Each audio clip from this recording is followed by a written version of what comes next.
Recording in progress.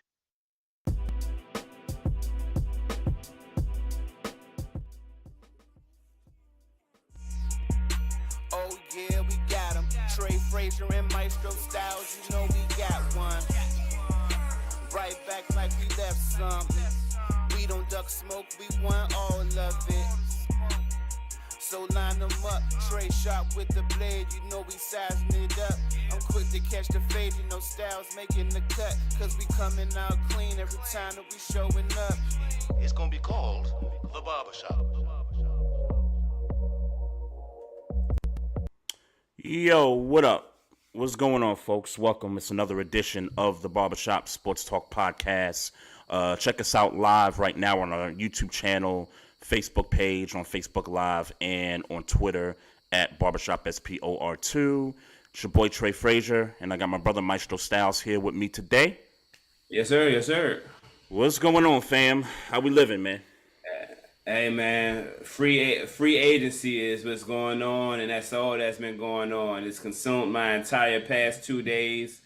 I've seen like every 5 minutes, I'm like, hey, you know, such and such went such and such. Yeah. Such and such went here, and so and so went there. Mm-hmm. You know what I'm saying? So I mean, look, how are you first before we get straight into it? Because I don't want to wait. I was just about to say, I mean, the weather hasn't been consuming your time either. Today was brilliant, man. I got a damn day job, man. I got a day job too, bro. Nah. I got a damn day job, bro. I don't enjoy that. You don't enjoy? Stop. Stop. I don't enjoy it, bro. Stop. I'm telling you what's going on. Hey, look. Hey, that's your choice, man. Yeah. That's your choice, B. But yeah, man. Let's get right into it, man. Free agency. A lot of stuff been popping off, man. Let's just start right here in the division, man. Let's start with it, man. Yes, sir. Yes, sir. Let's start with it. I would love to sit here and act like Russell Wilson is the biggest signing, but no, it's not no more. Shout out to Russell Wilson, man. Russell Wilson, we got him for cheap, for way cheap. I'm okay with it, and I'm not gonna sit here and act like I'm super excited about it. I'm not mad about it. I'm not upset about it. It's just like, all right, cool. We got a competent quarterback. We got enough weapons around him. This should be good. Us addressing inside linebacker in the likes of a Patrick Queen. Yeah, look. But you only like it because we couldn't pay him. That's the only reason you like it. Otherwise, you was trashing the man all while he was with us. So. You know. Well, of course I would trash him when he up, but it's like what was said to him. And when I seen my coach tell him, or not seen him, but heard Patrick Queen, you know, I guess in his rookie year talking about what Mike Tomlin told him. Mm-hmm. I don't know if you saw the clip, but I saw the clip. I saw it. Yeah. I saw it. Hey man, it makes me appreciate my coach a little bit more. You know, it makes me realize that he is a visionary and he's the coach of the Pittsburgh Steelers, man. But I'm not gonna give Omar Epps credit. I'm not gonna give him credit because let's face it, Patrick Queen, and I was cool when we drafted him, but them first couple years was a little shaky, and then Roquan came over. And all of a sudden, he started playing, you know, a whole lot better with him in the lineup. So, but you know why he was playing shaky? Because he wasn't a Raven to begin with. Which is why I'm not giving your coach any credit for being a visionary. Because I think everybody knew, like, okay, this guy, chances are he's not going to get a second contract with us. It's nothing new. It's no surprise. Like y'all not like.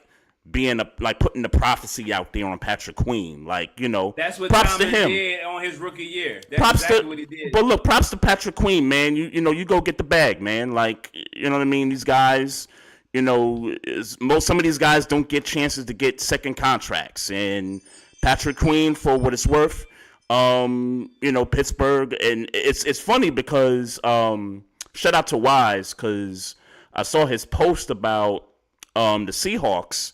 And I thought, as I'm scrolling through Twitter, I believe it was yesterday, I'm scrolling through Twitter and somebody posted that he signed a contract with the Seahawks. I kind of kept scrolling because I think I kind of knew, okay, Mike Macdonald is the head coach there. There's been rumblings that Mike Macdonald, chances were, was going to, take some of our players along with him. So, I let that kind of be what it was. So when I saw that, I was like, oh, okay, kind of what I expected. No, surprise there. So when this news that, the Steelers came in and what is it? 4 years and 3 years. Oh, 3 3. years. I thought it was 3 4. years, $31 million. What I like most about the contract. They broke it down a similar way, right? What you mean broke it down a similar way? Like the first year, I think it's like on the low end, and then the second year and the third year, right. It gets escalated a little bit.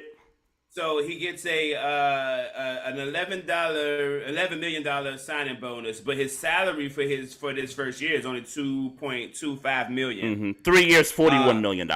41. I'm sorry, I said 31. I meant 41. Yeah, yep. sorry. Yep.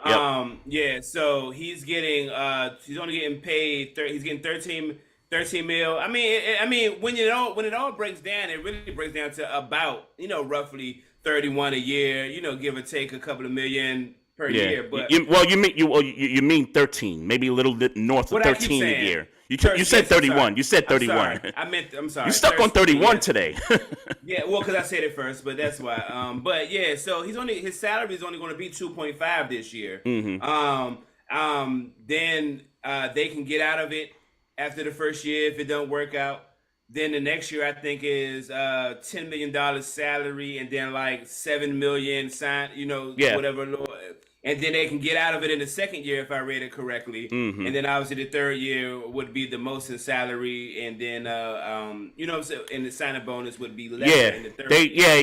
Y'all did some stuff to it to make it work out for y'all on the back end of it. Yeah. So we are still in position like to get to deal with free agency and appropriately. Like safety issues, right? Yep. Every shout out D, she heavy on the Justin Simmons train. I'm with her. There's a lot of safeties out there right now. A lot of them. Yeah. I specifically Justin Simmons, Quandre Diggs, and kind of everybody. However it falls after that, just depends on the player. But those are my two. Mm-hmm. No, you're saying those are your preference. Those are your top two. Right. Those are preferences. Two I want. Right. Yeah. If I have to get.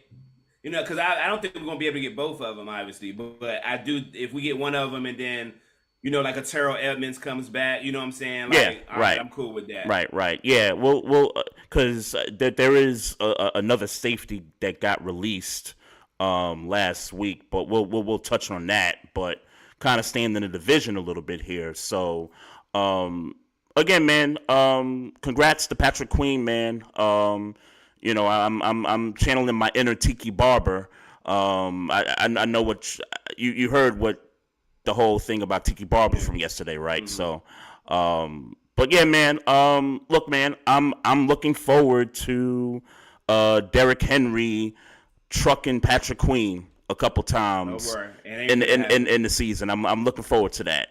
It ain't gonna happen. I'm looking forward to that, man. But I'll talk a little bit about Derrick Henry in a second. Russell Wilson, back to him. Russell Wilson. So I put the question out there, the morning that we found out. Is this it for Kenny Pickett? Like, is this 100% the end? I don't see how it ain't. I mean, look, sure. Could you quote unquote groom him and let Russell Wilson be a teacher and all those things? Sure, you could. But no. Like, look, I'm sorry. We seen enough of Kenny Pickett.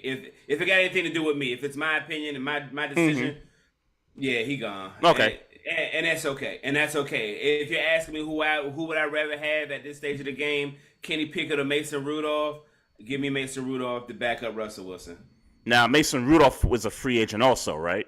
Yeah, right. So we don't right. So he could obviously walk. Okay. Nobody signed him yet. Nobody signed him. Nobody Okay. signed him. There is interest. Mm-hmm. I have heard about interest. I haven't heard teams announce. I just heard that there was interest. Yeah. But there is not a far gone conclusion that the Steelers won't re-sign him. Mm-hmm. So that's still kind of in the air. So, in your opinion, how many years do you think Russell Wilson play? And obviously, I think it depends on this year, like this coming season, because it's a 1-year deal. It's really kind of a prove it or lose it kind of a deal. So let's just say. I don't even know if it's. I don't even know. I get why you would say it's a prove it or lose it deal. Mm-hmm. I think if I'm being honest, based on some of the reports that was going on during the weekend, Mm-hmm. this was more Russell Wilson saying, "Hey, I already know who I am, and I already know what my interest is. I'm doing this because I'm already getting paid in Denver. Yep. I just like whoever I play with is just going to be somebody I want to play with." For whatever reason I want to play with him, whatever, what I'm saying? So it was more that type of thing than Pittsburgh saying, Russell Wilson is washed and, this is your opportunity to resurrect your career. So I don't want to make this like a prove it or lose it because I think it was more of a collaboration where Russell Wilson says, okay, I need a better environment to play football and I'm already getting paid, so I don't have to rake y'all right now. Yeah. We can come back to the table. I was going to say, because after the first year, then they got to go back to the table and say, okay, let's work out a deal here. And obviously, because what's Denver paying them? Like 38 for this year? Yeah. Like 30, like 38? And I think they owe them like 80 or something total. Oh, really? So it's over the course of 2 years, or is it over the course of? Well, the contract is a 1-year contract for Pittsburgh, but I believe that they. I'm talking about Denver's side of it. I'm talking about right. Yeah. I think they still owed him 85. Yeah, so I'm thinking that they're going to still be paying him regardless of where he is. Yeah, Denver's going to be paying him for this year and probably next year. Okay, yeah, that's what I'm trying to figure out. Is it over the course of just this season, is over the course of 2 seasons? So, yeah, so that's the thing. So, and I ask, how long you think Russell Wilson is going to play with Pittsburgh? More so, not because of the money part of it. Like, how much do you think he has, left? I think he's 35 years old. Doesn't have a big injury history, right? Like, I think he only. And nothing wrong with Russell Wilson. I mean, sure, he's older, but I mean, if you believe it's plenty of other 35-year-old quarterbacks in this league that's throwing the ball. So I got you. If you believe in them, you certainly could believe in Russell Wilson. Russell Wilson almost got Denver in. Well, I ain't gonna say almost got him in the playoff, but they was in the playoff race late in the season because of him. Yep. 26 touchdowns and nine interceptions. 8 interceptions. Yeah. The yardage was there. Like it wasn't like I keep seeing or hearing people talking about Russell Wilson like he had a bad season last year. And I'm seeing that too. I'm seeing that too. And look, you can say what you want about the optics for those out there that are, trashing Russell Wilson in the season he had, but you look at the numbers, you would take that on like the Falcons would take that right now. You know what I'm saying? Bro, if you looked at a game, if you watched him play a game at all last year, maybe the first 2 or 3 weeks he was, kind of off, and then he was pretty much clicking. I mean, he wasn't throwing, all pro numbers. Yeah, like their offense wasn't like top 10 or anything like that. It was solid. It was a solid offense, and now he got better weapons in Pittsburgh than he had in Denver in them past 2 years. Yep. I'm not talking about he going to throw for 40 touchdowns, but I'm saying that if he give us that 26 and 8 again, Pittsburgh will be in pretty good fucking shape next year. Offense. Yeah. Life in the AFC North as we speak, but yeah, I'm just interested in like how that turns out on the back end for you guys after this first year. Well, look, man. My reservation about the signing, my only reservation about the signing, is that he's not our franchise quarterback. He's a stopgap, and the reason why we even interested is because we failed to draft our franchise quarterback. Yep. And Kenny Pickett, even though I didn't think the quarterback was in that draft anyway. So that's why we're here. Yep. So thankfully, Russell Wilson was available to cover up our mistakes or to for us to come back and make an adjustment from our mistake. Yep. But at the end of the day, he's not. We're going to come in 2 years or hopefully 3 years. Maybe he hopefully plays out his contract. Yeah. And we don't have to pay him too much money. We're going to be right back in the same boat of trying to draft a franchise quarterback. You know what I'm saying? Mm-hmm. And then, God forbid, but not really, because I want to be a winning team, we're going to be a good team. So we're going to be right back in the same situation, drafting 20th in the first round. Yeah. When in most situations, the good quarterbacks are gone. The quote unquote franchise quarterbacks are gone. Right. So it's a bad situation, but a good situation to be in. It's like what Tomlin said to Chase Young that game. It's like, man, we ain't never gonna get folks like you because we don't plan on losing. So here's the only thing that I think could happen that could result in Kenny Pickett kind of resurrecting his career there. Obviously, if Russell Wilson gets hurt, if it's like an Aaron Rodgers situation from last year, God forbid, or even if he plays maybe 7-8 games, halfway through the year, and God forbid he gets hurt, and Kenny Pickett got to come in and kind of resurrect the rest of the season, and he finishes strong. Y'all get in the playoffs. Y'all win the game, maybe. I think that's the only circumstance that I could see Kenny Pickett being able to resurrect his career with the Steelers. I think that's the only way that happens. Otherwise, I think right now, Russ is the guy. I would expect that. What y'all won 10 games last year? 9. It was 9. I thought y'all won 10. I thought y'all went 10. I thought y'all went 10-7. How you forget that, bro? That's your team, man.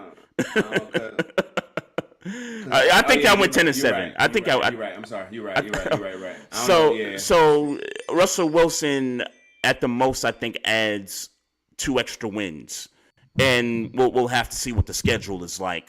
Y'all get a 3rd place schedule anyway, so off the bat already, y'all gonna be playing some teams that's 3rd place elsewhere in the conference.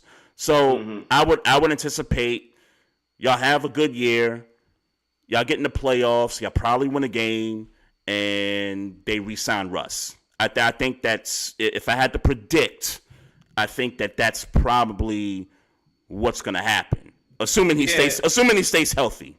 Well, getting back to the Kenny Pickett point, if he does that, what is Kenny Pickett there for? If I'm Pittsburgh, and I said it, I've been saying it, and you're talking about beyond this coming season. I'm talking about. Look, I ain't gonna lie to you. You're trying to get rid of him now. If I'm Pittsburgh, I'm trying to see where I'm not right this second, but I'm playing Kenny Pickett all preseason. Not now, but right now. I'm putting him in the preseason. I'm playing him the preseason if we don't get rid of him before then. Yeah. I'm playing all the preseason, hoping he balls out to push his stock up, and I'm trying to trade him for a 3rd. I'm trying to trade him for a 3rd, and that would be overcompensation based on how he played in these 2 years. Right. So you want to see him on another roster for the 2024 season. I want to see him on another roster where we can get overcompensated because he had a hot hand. So who will be your backup? Assuming Mason Rudolph doesn't go anywhere else. Yeah, Mason Rudolph. Yeah, I'm hoping that we can right that ship. Well, you didn't hear what I said. I said assume Mason Rudolph goes somewhere else. Oh, I know. I misheard you. I thought you were saying assuming he didn't go anywhere else. Oh no. Then we in a backup quarterback race. But I'm not going to assume that because I'm not sure that's going to happen. No, I got you. I'm just throwing some scenarios out there. So I like the scenario you're painting, but there's also a scenario where, let's say Mason does find somebody else, another team to back up, and your idea of, hey, let's build Kenny's stock up. We got to hold on to Kenny Pickett. Right. Obviously, you got to hold on to Kenny Pickett because then you don't have a backup quarterback, and it's not like so. If you lose Mason Rudolph, Kenny Pickett knows your system. No matter Yeah, so you don't right. get rid of him. Yeah, you don't. Yeah, get rid no, of him, no, I you got try to you. bring I him got in. you. Yeah. No, because Yeah. you know some teams be doing the wildest stuff. So Yeah, I'm just throwing some scenarios out there. I mean, Sam Darnold got $10 million to be with the Vikings today. yep. If we can pay Mason Rudolph 11, 12 if he 12, because I feel like we owe him, and I said this mid-season. I feel like we owe him. We didn't give him a chance to be the starter. Hell, we made him the third string backup. And and he had to come in and play us into the playoffs last year. Yeah. So my bad, because we had a capable quarterback on our team the entire time, and we didn't even give him a shot. Yeah. So yeah, my bad. We need to make up for that. So I hope that we can pay Right.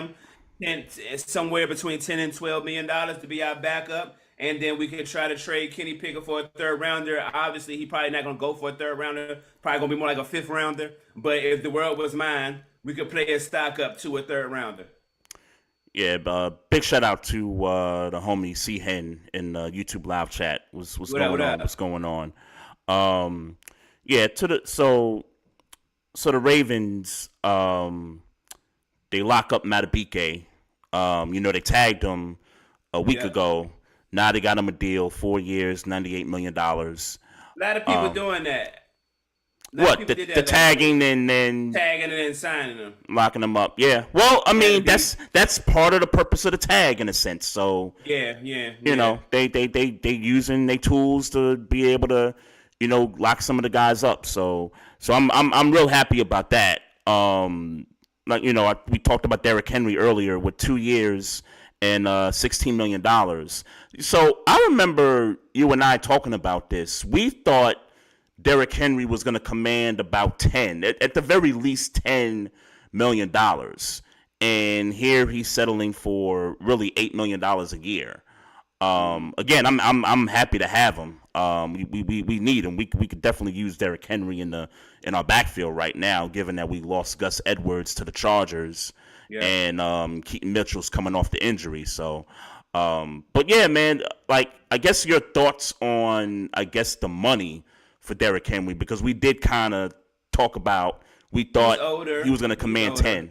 He's older. Yeah, but we knew that. And we still kind of was like, it's Derrick Henry. But I also think that Derrick Henry, understands the market, B, understands he's older, C, understands that he's on a Super Bowl caliber team with Lamar Jackson. So, you know what I'm saying? So it's like, all right, well, I'll take a couple of less I'll take a little bit less if I got the opportunity to possibly play for a Super Bowler. Yeah, facts. I mean, I can see him saying, hey, this is one of them teams that could really go. The first report out there was they offered him $6.5 million, and my reaction to that was, nah, Ravens, y'all gonna have to come up. I mean, y'all gonna have to come up off more than that. You gotta respect him for trying, though. I get it, and I say that because there's other teams out there that could use a Derrick Henry. Like, people been talking about the Cowboys and stuff, and here go Cowboys fans, upset again during free agency, and I keep telling Cowboys fans, like, this is what your owner does. Like, he talks the talk, and y'all never do anything. So every year, y'all just might as well just suck it up, because as long as that guy's the owner, ain't nothing gonna change there. But they gonna mess around and have Cat Williams at running back. Yeah. Man. But yeah, I'm excited for this. I'm excited to have Derrick Henry on this team, man. Looking forward to, like I said, looking forward to him trucking Patrick Queen, man. Looking forward to that. Well, but what's up? What happens in your mind? What happens with J.K. Dobbins? So, his stock is down right now. I feel like the injury, free agent, and he doesn't have a lot of stock at this point. I could see them bringing him back on a deal. I mean, he'll get a raise. I think he'll get a raise, but I think it won't be what he would command on the market if he were healthy.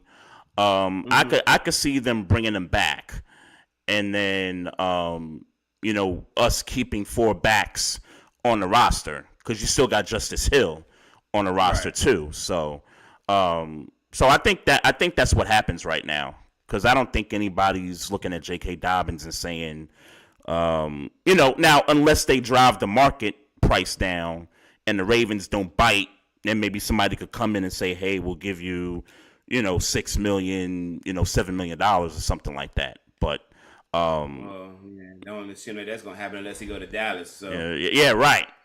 And it's funny because I saw a Cowboy fan talk about maybe taking a shot at a J.K. Dobbins. I mean, they lost Tony Pollard to the Titans, I think it was. Yeah. So I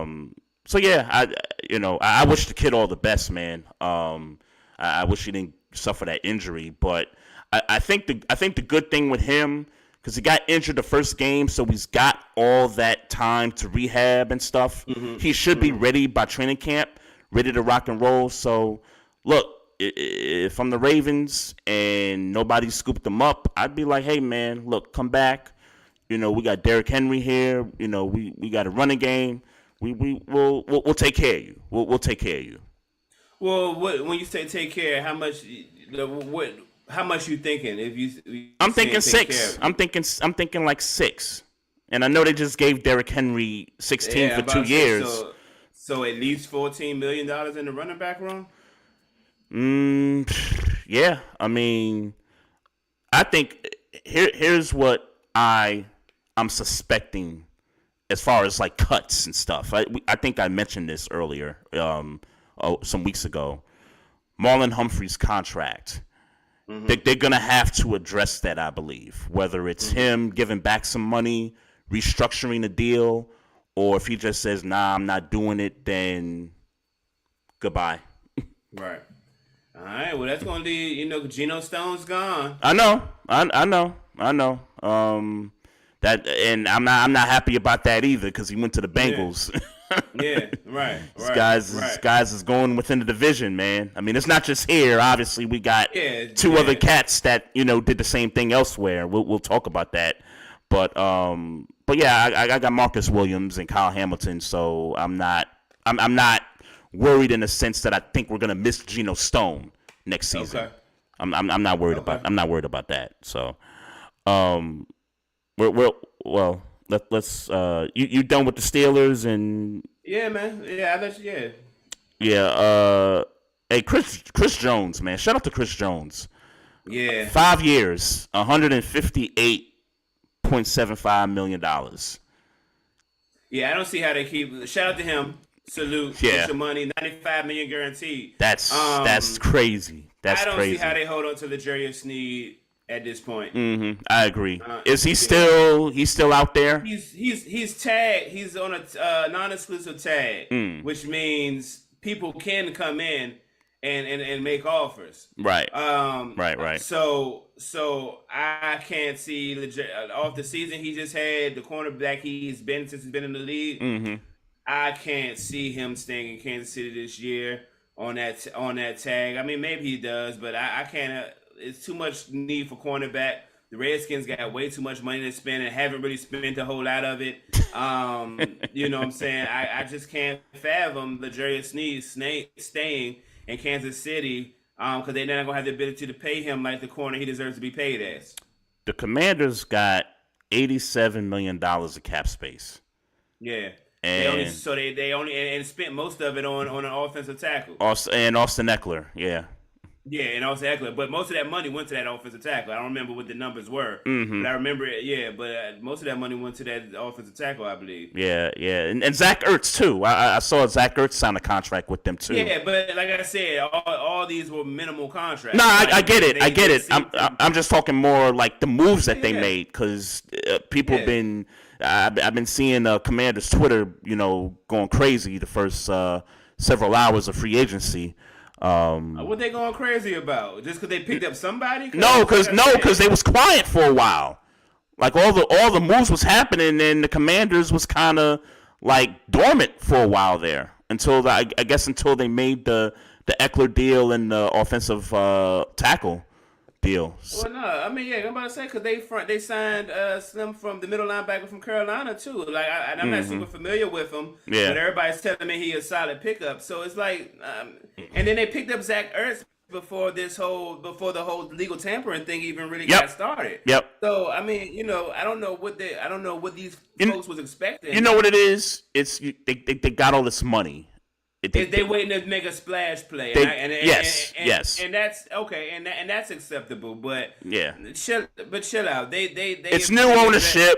They try to do something different because in previous years, Redskins always used to try to win the offseason with the big splashes and stuff. So now I kind of sense. But it'd be stupid ass splashes. Sure, right, and that's the point, and that's the point. Like I think this time around, I think this new ownership is taking a different approach to it. We'll see how it works out on the back end, but I think so far, I think if you're the Commanders, I think you just kind of watching and oh, by the way, early prediction here, I think they draft the hometown kid in the draft. So you don't think that Chicago drafts him first round? Nah. So where do you think Chicago goes? Justin Fields. No. Who do you think they draft? Oh, who do you think they? Oh, right. I mean Marvin Harrison Jr. I mean, I don't know if he's worthy of being the number one pick, but I mean, if you're Chicago and you're saying we got no trade partners for Fields, then you sticking with Fields. So to me, Marvin Harrison Jr. that's the first name that comes to mind. Okay. I mean, they could certainly use some weapons. So what I would say is that the mock draft. And let me be clear. I was with you when they picked up Kingsbury as their offensive coordinator. Mm-hmm. I was at least saying that the Commanders are attempting to be in position in case Chicago doesn't draft Caleb. Right. Caleb but all mock drafts point to them drafting Caleb Williams, and obviously the reason why we've been having so much Justin Fields trade talk has been because Chicago got the number one pick, and it's assumed that they're going to draft a quarterback, right. Caleb Williams, namely. So a lot of, at least the people I've been talking to and Twitter timelines I've been seeing, they're talking about drafting the LSU quarterback, Darden, who won the Heisman.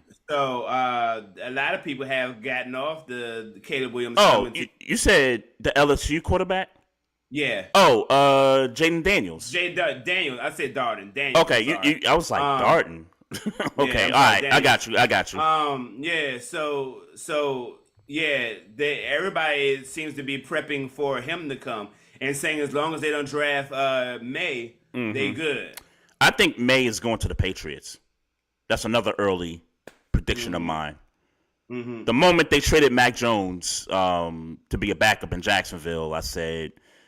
They seem like the type of team that would draft a Drake May. Like it seemed like he would fit that like culture, that atmosphere up there. So that's one of my predictions right there. But to kind of get back to the Commanders and the Bears thing, so yeah, the Commanders are prepping to make the trade. So what Chicago does with the first pick, I guess they could trade it to the Commanders so that the Commanders could get Caleb with the number one pick. Maybe. That's possible too. Yeah, but what would you, I mean, sure. Obviously, they got assets to trade. I mean, not necessarily players, but picks. They got hella money. They got picks. They're in position to make some moves. But they got so many other deficiencies. Like, shout out to getting Eckler. They good at running back. They definitely going to need another wide receiver. They definitely going to need another safety. They definitely going to need another cornerback. They got a middle linebacker in the cat from Carolina. They definitely need another pass rusher, period. Yeah. They got so many holes. They definitely need to address offensive line. They got so many holes. I can't imagine them trading up because it would require them to give up picks. Yeah. To trade up. Yeah, I think, it makes sense. I mean, they got the money and they got the draft capital. And, I mean, what are they picking number 2 or number 3? Number 2? Yeah, I think... Yeah, I think Chicago keeps Justin Fields, man. I mean, I'll tell you one thing. I don't know. I don't know if Commanders fans are high on Jayden Daniels because they don't think they're getting Caleb, or because they genuinely like Jayden Daniels over Caleb. I don't know.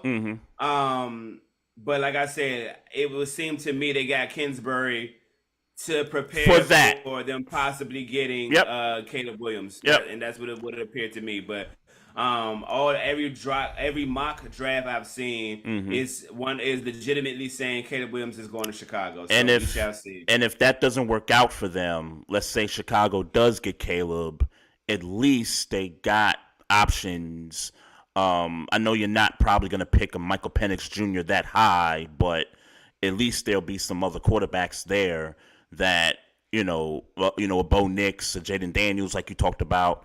There'll still be some options for the Commanders. So I think they're in pretty good shape, man. They got draft capital.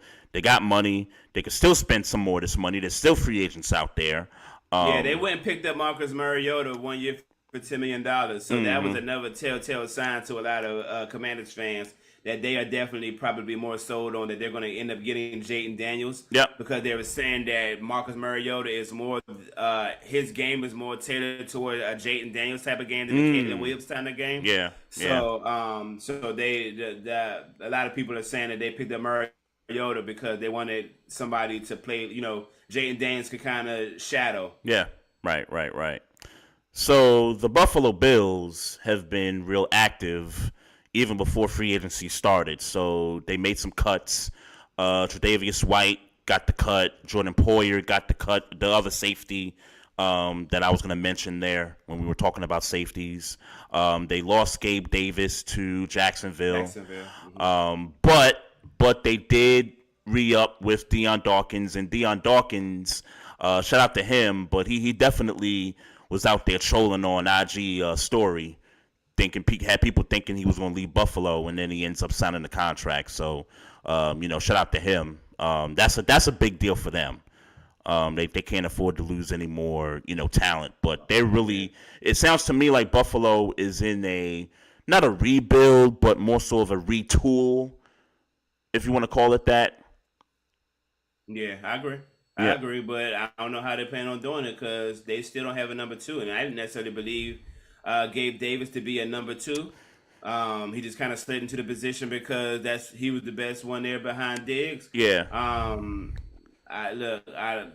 a very streaky receiver. Like when he's on in some games, but then he starts going on this. He's a deep threat. He starts going on these dry spells, if you will. But you're right. He's a deep threat.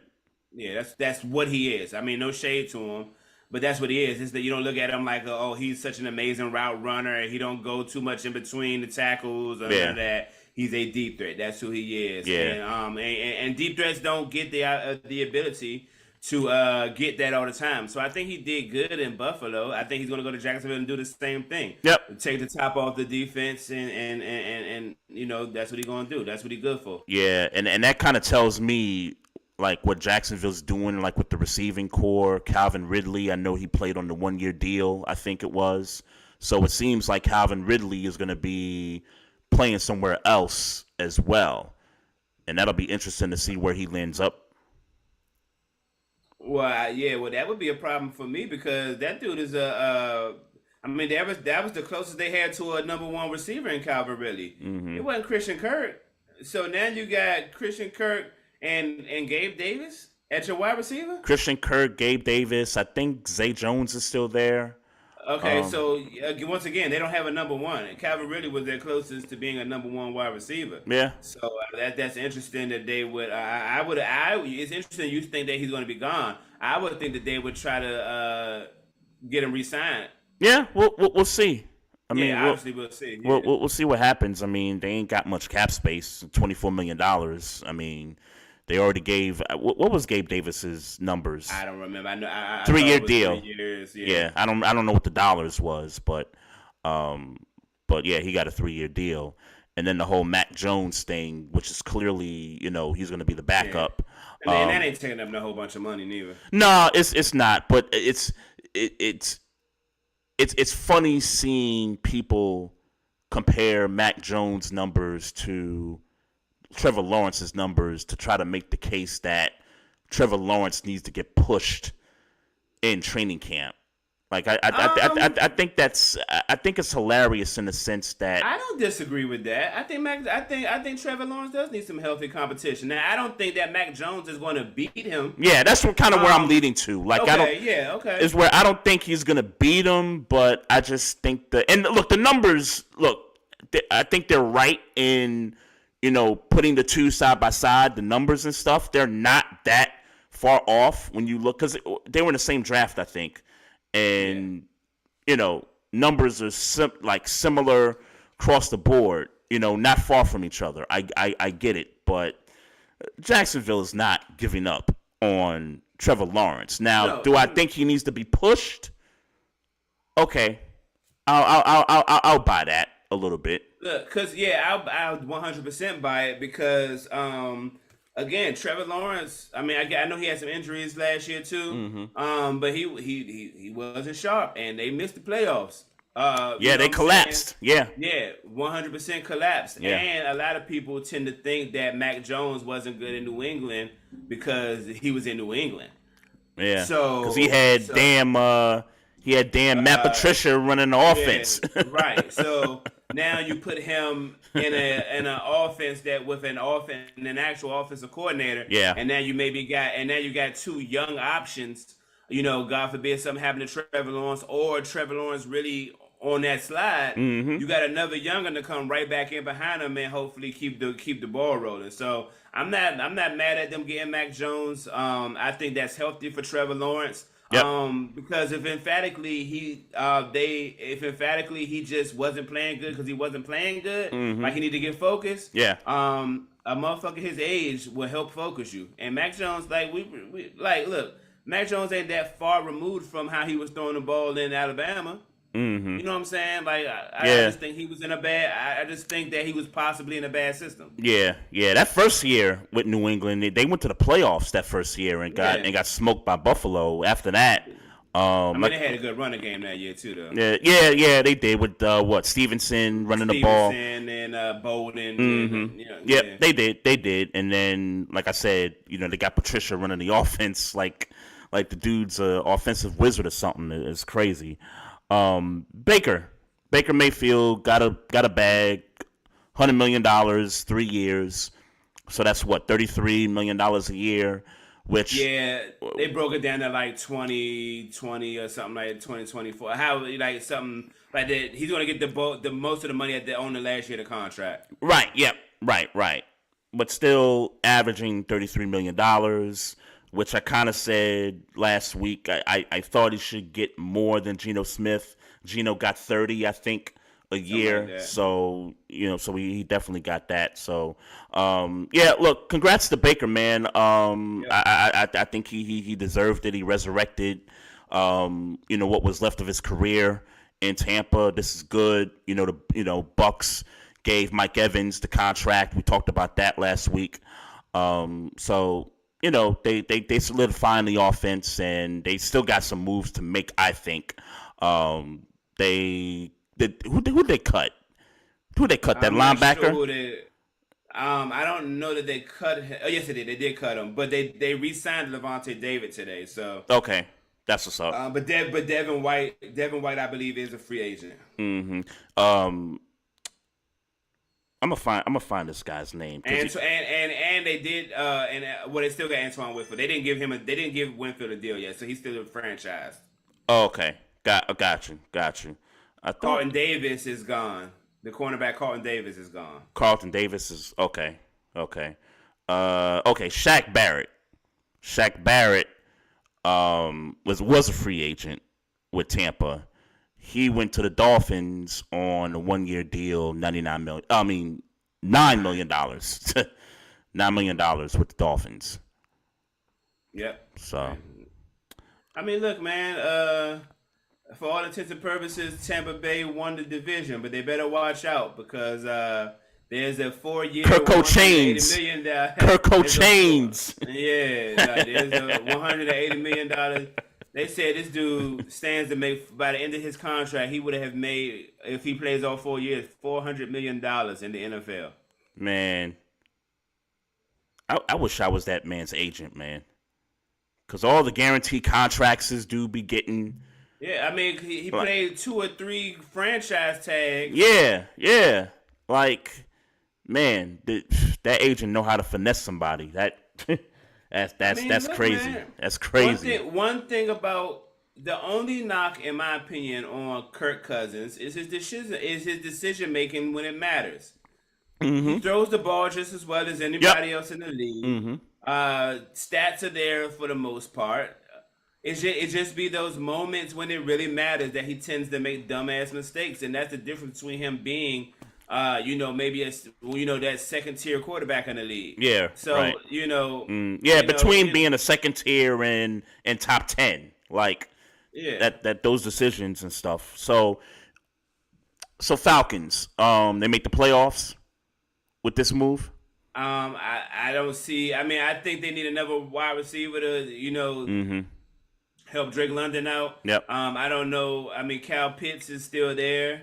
And Bijan and Algier. Yes. Yep. I go out. Yes. I think they win the division and make it to the playoffs. They win the division. Okay. Because I still don't think this division is going to be a 12-win division. I still think they're going to be 10 games to win a division. Okay.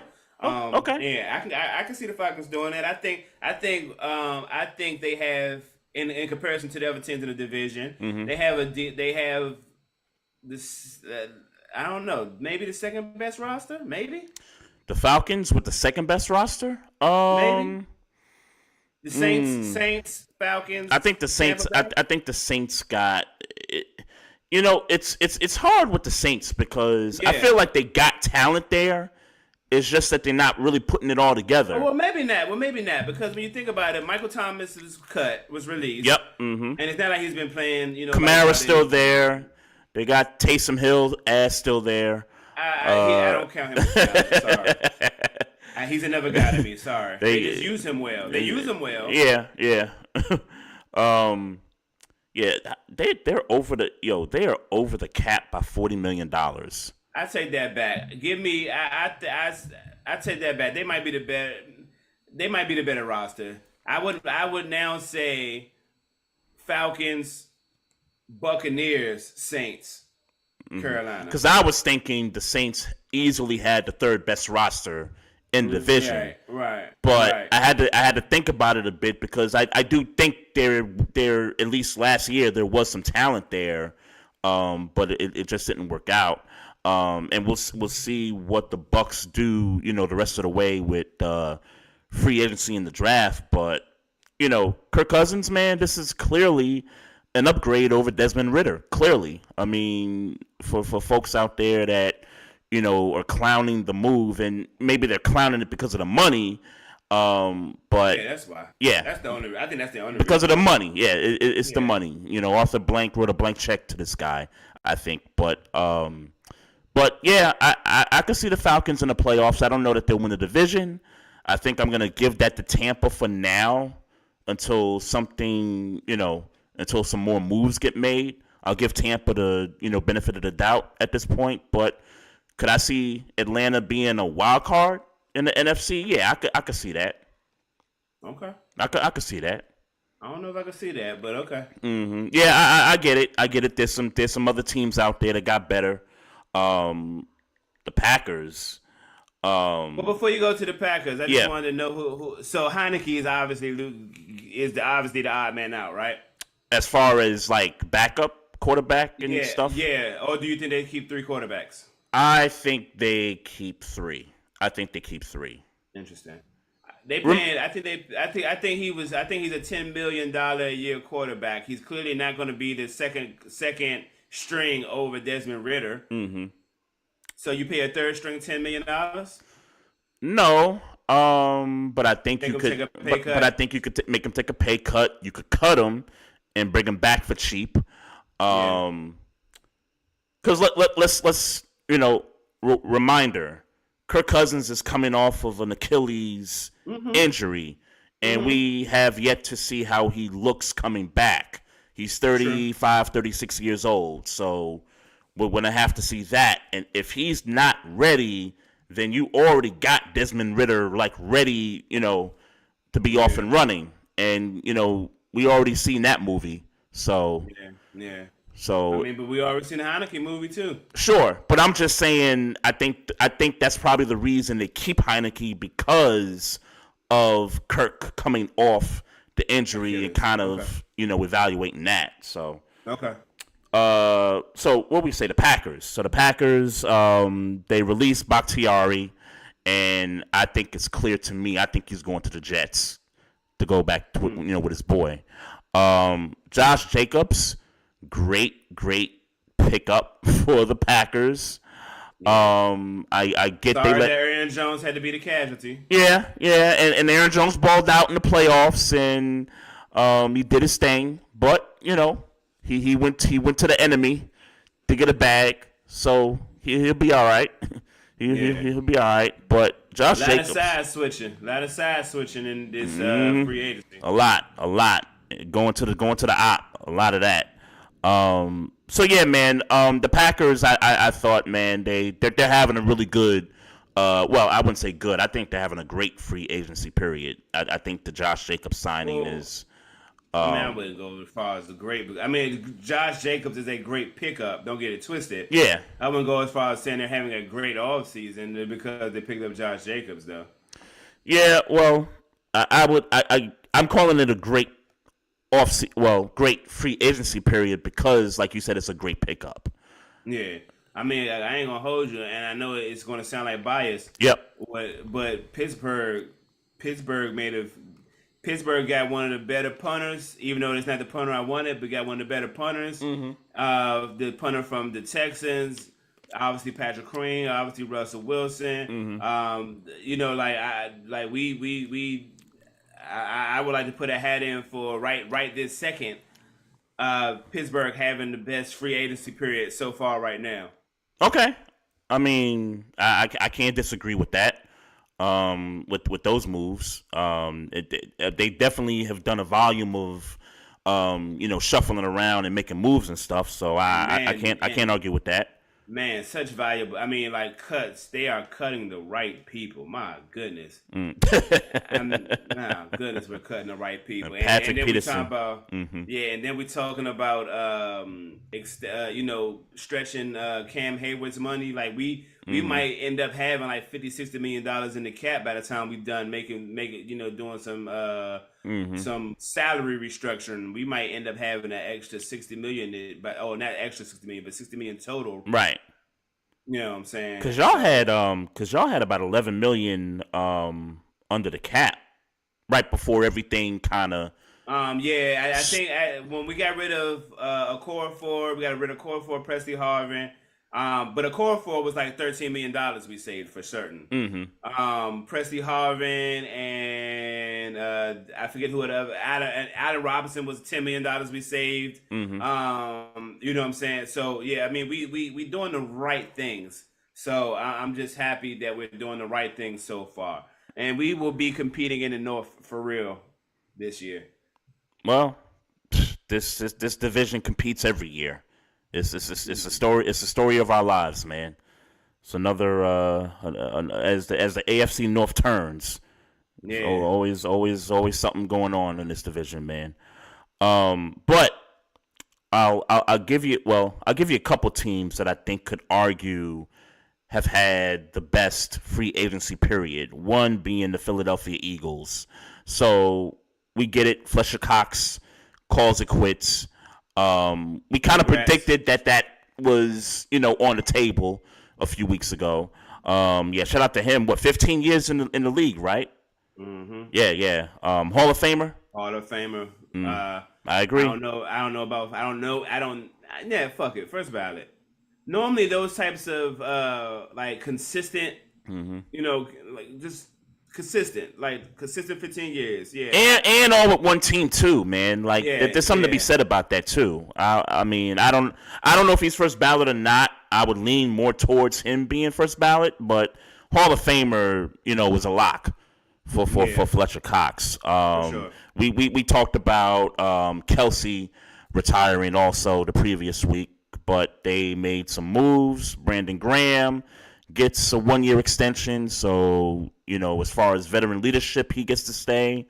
Bryce Huff, who they got in free agency from the Jets, gets $51 million over 3 years. And the biggest pickup, Saquon Barkley, 3 years, $37 million, which is about a little bit over $12 million a year. So I have a theory. With the Saquon signing. And shout out to Saquon because he got his money. I remember when he had the whole Zoom, interview, conference with the rest of the, running backs as far as like the running back market and the value and all that stuff. Always came out and was like, yeah, I want to be a Giant for life. I want to stay in New York. And look, man, the Giants just said, yo, we don't value you. They literally told him, we don't value you. So I think, and I don't know what we predicted Saquon would get. I don't know if that was ever a discussion previously, but I feel like the Eagles are doing this.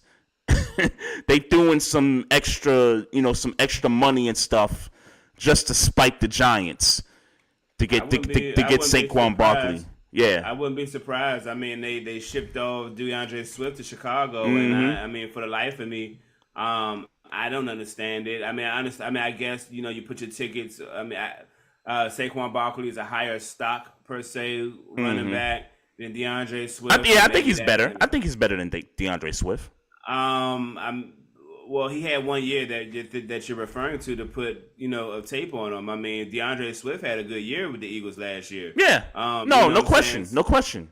Like I'm not saying, and by the way, I agree with you. I think the upside of Saquon Barkley is greater than the upside of DeAndre Swift. I'm with you. I agree. But to give him $12 million, in my opinion, is a little much. Especially because we don't know if he's going to be healthy. I hope that's the knock. That's the knock on Saquon. Yeah, I get it. don't know if he's going to be healthy. So that $12 million, that's a lot of money for somebody you don't know. Like if he's on the field for 15, 16, 17 games. All right, then you got to believe he's going to do the numbers that you wanted him to do for that money. Yeah. But if he ain't. Yeah, his issue is availability. Absolutely. Because when he's out there, he's a matchup nightmare.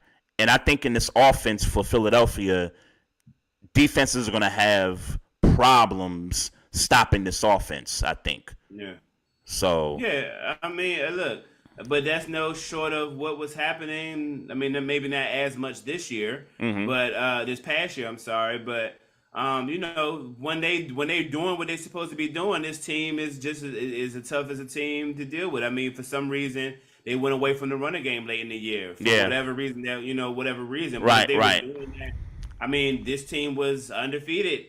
What was it, 5-6 games maybe? Yeah, it was 5-0. Yeah, or maybe they had a streak or something. Yeah, but my point is they were 10-1. They were 10-1 before the slide. Yep. Right. There was a top 10 team, top 10. They was a top 5-3 team. They was the best team in the league at one point. I mean, literally, we was talking about them on San Fran. Yeah. You know what I'm saying? But for some reason they started running the ball, and there you go. But yep. So I'll say this. He better be healthy because they are not going to be a top team in the NFC without him on the field running the ball. Yeah, he can be a threat for them in the passing game too, bro. Like I mean, that game against the Giants, Barkley killed the Eagles, in the passing game in that game. So yeah, I can imagine in this offense what he's going to do. It's like Devontae Smith, AJ Brown. He's gonna get a lot of touches. He's gonna get a lot of touches, is what I'm getting to. So he better be ready for that. Yeah, no. He's an every down back. He will get the rock. This offense is gonna be, in my book, it's gonna be more difficult to game plan for than last year. I in my opinion, with this signing. I think if they, like I said, I agree. I agree if he plays, 15 and up games, 15 or more games. Yep. So the other team I thought had a pretty good free agency period was the Colts. Zaire Franklin, $31 million extension over 3 years. Michael Pittman Jr., $70 million over 3 years. What's that? A little over $20 million a year. And they re-signed somebody else. I can't remember the name, but the Colts have been real active. It was their cornerback that they okay. I'll get his name the second I get back to my little. Yeah, they've been active. They've been active this offseason. And for all we talk about these teams that's got cap space and stuff that could do some things with a rookie quarterback, the Colts are sitting there. They were sitting there with $72 million of cap space, and they're gonna have Anthony Richardson coming back off the injury. So kind of just like the Texans, the Colts are gonna be able to do some of the exact same things. Build this roster. Kenny Moore, by the way. Kenny Moore, okay. Yeah. Shout out to them. Yeah, shout out to the Colts for making these moves. They got a lot of money to spend. And, like I said, they got the rookie quarterback. He's going to come off the injury this season. And kind of like the Texans, the Colts are in that same, situation where they can build the team around the young quarterback and, they could be able to compete for, division title, playoffs, that kind of a thing. Yeah, except for the Texans, and let me put up the Texans because you talking about how the Colts had a good or are having a good Texans had a good. The Texans and I'm gonna combat you. Mm-hmm. They're having a better offseason so far because they got Joe Mixon, signed Dalton Schultz, just signed Danielle Hunter. Mm-hmm. Oh, really? Yeah, they just got Danielle Hunter. Woo! They also went and got Jeff Okudah from the Lions. At cornerback. Yeah, right. They got the Bama Al Shahir from the Titans. From the Titans, I believe he was playing last year. But a solid linebacker. They definitely. If we're comparing Texas to Colts, the Texans are definitely having a better offseason. Yeah, I got the Danielle Hunter news late. Like you just broke that to me just now. Yeah, I saw it right before I got on. Yeah, Joe. Yeah, I see the names, and they retained Dalton Schultz. Right. As well too. They gave him a contract a couple of weeks ago, I believe, though. So. Okay. Yeah, I must have missed that, weeks ago too. So yeah, you're right. Houston is. They're going in. They're going in with the money and getting these players. Danielle Hunter, that is huge. Yeah, that's huge. He's coming off a great year. On the other side of Will Anderson is going to be crazy. Yeah, that's going to be crazy. That division is interesting too. They just need to learn how to finish seasons. So, and then. The other note I got here, the Raiders made a couple moves. Christian Wilkins signed $85 million, over 4 years. You seen that gay-ass picture, that gay-ass press picture? Looked like he was tooted and booted. Pause. Over top of a football. Pause. Yeah, that shit looked crazy. Pause. That shit looked super crazy. I'm mad you even mentioned it, yo. I was so confused. I was like, "Is this a joke?" Like, I almost didn't believe that he got signed to the Raiders. I kept scrolling. I definitely saw it, bro, and I was like, "Yo, this nigga, or these niggas who gonna put that out is wild." Nigga, I kept scrolling. I said, I'm not even going to investigate. I don't know. I don't care. I'm just gonna keep scrolling. They messed around and got Gardner Minshew too, though. The Raiders. Yeah. So what do you think about their situation at quarterback? Because I just they don't have a quarterback. I don't think anything. I think they know they don't have a quarterback. Yeah. Oh, right. That's right. They didn't sign. Don't say you don't think anything. But I mean, you made it seem like you made it seem like this, like them getting Gardner Minshew just says to me that they needed a second string quarterback. I mean, well, like, you know what I'm saying? Right. Well, I'm getting to, do they address quarterback in the draft? Because a move like this Yeah, obviously they do. You like I okay? mean, look. Anybody in the first 2 days of free agency that's picked up players for quarterbacks for $10 million or less. Sure. You know they're You got to drafting think they're going to be in the market. Yeah, they're drafting their quarterback. Yeah. So So I don't think anything about it because I know they don't have their quarterback. I like that. That tells me everything I need to know. yeah. Well, I for their sake, I hope they're right as far as They're not throwing Gardner Minshew, and I get it. They lost their running back. They're not rolling Gardner Minshew out as starting quarterback. Don't piss off Devontae Adams again. Like don't do that. Don't do that. I'm surprised he ain't requested a trade yet.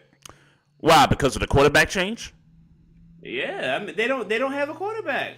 The reason why he came to the Raiders was because he rocked with Derek Carr. They got rid of Derek Carr. Right. I get Aiden McConnell, and I don't get anything. Aiden McConnell wasn't a good quarterback last year. Like I get that he won some games. Well, he didn't like that Josh McDaniels was calling plays for Jacoby Myers. Like he didn't like that, and they got Josh McDaniels up on out of there, and Antonio Pierce is there now. So I think Devontae Adams likes Antonio Pierce.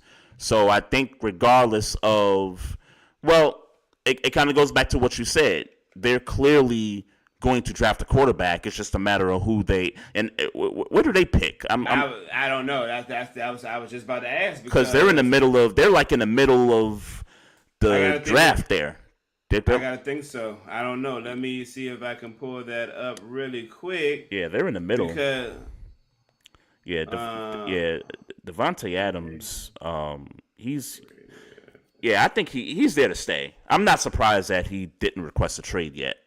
I think he would have did it. I think he would have did it already, to be honest with you. They picked 13. 13? Okay. Yeah. They will be in that range of a Bo Nix, a Michael Penix Jr. They'll be in that range. I would imagine those guys will still be there at 13. Where the Vikings pick at? I had a whole list. Okay. Oh, God. Okay. Let me do that in case you. Because they 2020. Yeah, because the Darnold pickup of $10 million too. That kind of tells you Minnesota's picking up the quarterback too. Right. Or at least they're going to be in the market for one, for certain. But this. I mean, really, it ain't no more quarterbacks on the free agency wise. There ain't no more starting quarterbacks out there. Nope. They got so Minnesota's probably picking somewhere. Minnesota 9 and 10. I'm gonna guess between 9 and 10. 11. Okay, I was close. Okay. Mm-hmm. Okay. Yeah, they gonna be right there. They're gonna be right there.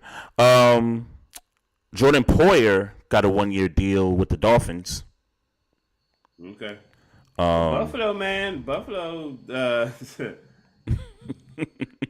You ready to make another off-season Buffalo prediction? I'm trying to tell you that Josh Allen is definitely the man. But I don't know how long he's gonna be the man. He's gonna be able to be the man at this level. They'll keep on giving away weapons. Or getting rid of weapons. Yeah, well, he still got Stephon, but we know that ain't gonna be enough. I mean, and to be honest, he got 2 quality tight ends in Kincaid and Dawson Knox. Mm-hmm. So James Cooks might be on his way. You know what I'm saying? He had a good year last year. Right. So you never know, but that's not a lot of weapons. Right. Yeah. So they got Jordan Poyer. Who's their other safety that's there? I don't have no idea, but I know Pittsburgh need to hurry up and go get Jordan Baker. Now who was he with? He's with Miami. That's why I brought him. Yeah, Jordan Baker. Okay. Yeah, middle linebacker. Oh, middle linebacker. Oh, okay. Yeah, we need to hurry up and get him. I know we need to hurry up and get him. Mm-hmm. Okay. Yeah. Miami's. Yeah, they cap situation is crazy too. They $24 million over the cap. Yeah. I mean, but they ain't got no cap space. I mean, look at Bradley Chubb, Tua, Tyreek.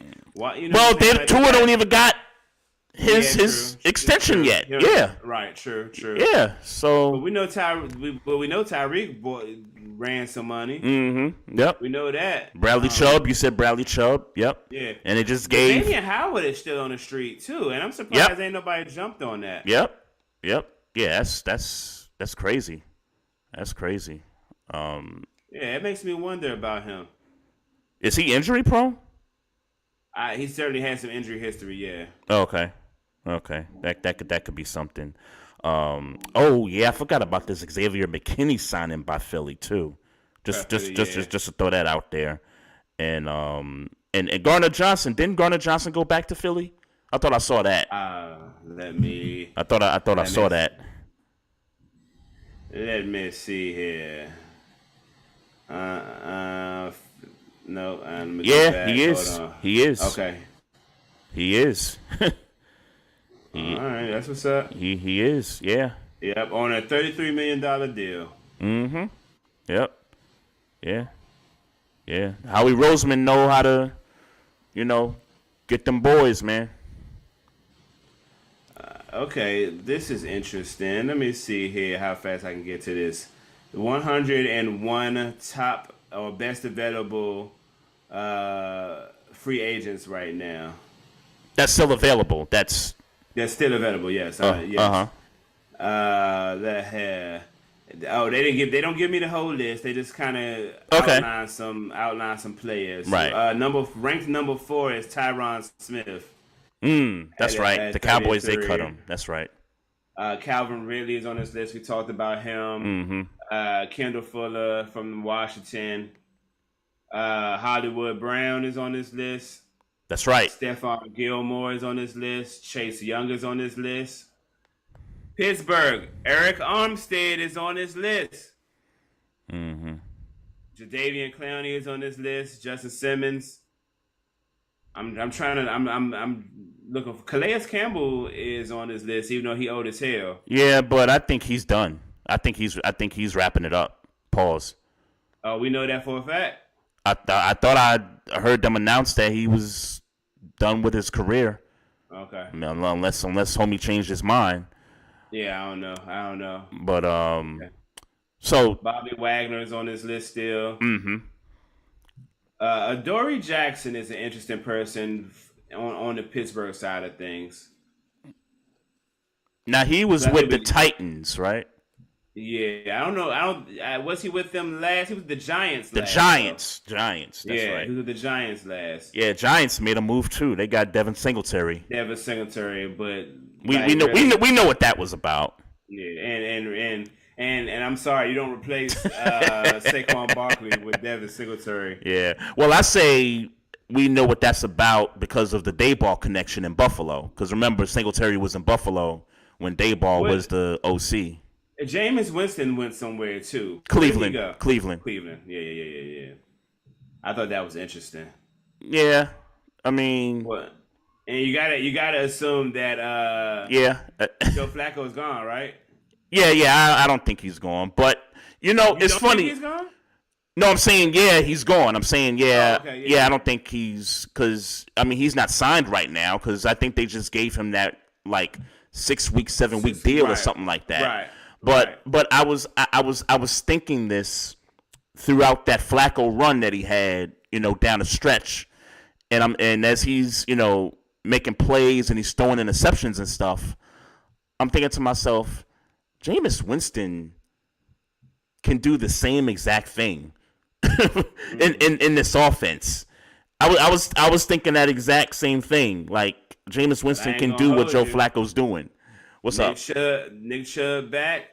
Jerry Jeudy on the other side of Amari Cooper. Mm-hmm. That's a problem. Yeah. We forgot to mention the Jerry Jeudy trade. That trade. That's the problem. Yeah. That's a problem. Well, I ain't gonna forget that man messed my parlay up. I ain't gonna forget that. When it had that man Steve Smith talking sideways. Well, it wasn't really sideways. Steve Smith was kind of telling the truth. It was. He was telling the truth about Jerry Jeudy. Yeah. And I thought Jerry Jeudy was gonna take that and be like, "Oh, I'm gonna show this nigga tonight. I'm gonna do some things." And the nigga had one catch for 17 yards or something like that. And I had that. I don't know. In Jerry Judy's defense, Denver was all fucked up last year. So He the only consistent thing was Russell Wilson. He couldn't get me 50 yards that night, man. Yeah. It was against the Chiefs, matter of fact, too. Well, as we're starting to learn, them cornerbacks ain't no joke in Kansas City. Yeah. They've been that way all year long, man. Yeah. Hey, I got this list up. Here's some names. So this is a Buffalo Bills free agent tracker. So obviously these are the Bills free agents, and then with their new teams and stuff. I'm not gonna say all the names, but here's some names that we forgot to mention. Daquan Jones, re-signed with Buffalo. Leonard Floyd went to San Francisco. Mm-hmm. That's huge. I like that for San Francisco. Nyheim Hines went to Cleveland. I didn't know that. And Cam Lewis stays in Buffalo. Yeah, nobody really moves the needle for me on that front. Mm-hmm. But that Leonard Floyd signing though with San Francisco. I mean, that's good for San Francisco. Yeah, huge. I think they need to concentrate their efforts into re-signing Chase Young for real. You think so? I do. Okay. They about to lose. They lost Javon Kinlaw, and they're probably about to lose Eric Armstead. So I think they cut him already. Who? Eric Armstead? Yeah, I think. Okay. I think they cut him already. I think they're gonna need to retool. In your words, retool that defensive line. Mm-hmm. Yep, unsigned. Armstead is still unsigned right now. Pittsburgh. Eric Armstead is still unsigned right now. That is a mystery. That's the mystery. Yeah. And wait, ain't Ayuk a free agent too? No, I don't think so. I know he's due for a extension. Got it. He's eligible for an extension. Okay. But no, he's still on the roster. Okay, because I remember 49ers fans talking about they need to lock him up or whatever. They do need to lock him up. Okay. But I thought meanwhile, Deebo Samuel was making all this ruckus about changing his number. I seen. I don't know if it was Rod or Wise talking about learn how to run some routes. We don't care about your number change. I don't know that I've watched a lot of Niners games this season. Is Deebo that bad of a route runner or? Yes, dog. I've been trying to tell you this for at least a year now. He's a good gadget guy. I get what he is, and he is emphatically a dog. Mm-hmm. But I'm talking about the skill of a wide receiver. He can't shine Ayuk's shoes. So I can understand the point now. I'm just having visions of seeing him break tackles and getting the open space and be able to do the things that he do. But that doesn't mean you can run routes. Like I never seen him. Now that I think about it, I've never seen him run like a strong post, a curl, right?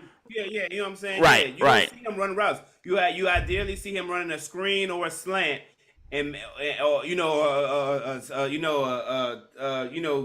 5 and turn, and then he makes something happen after the yak.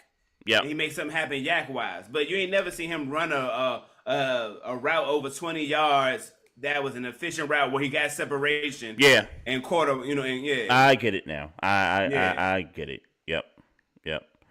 Well, did we miss anybody as far as free agents? I'm sure we did, but we didn't take of importance. The majority. We didn't talk about a few unimportant people, and we didn't take the majority of the show talking about it. So now we got a quick hit. Some of these important conversations, namely, Jake Paul, Mike Tyson, July 20th. Yes. Your thoughts, man. Look.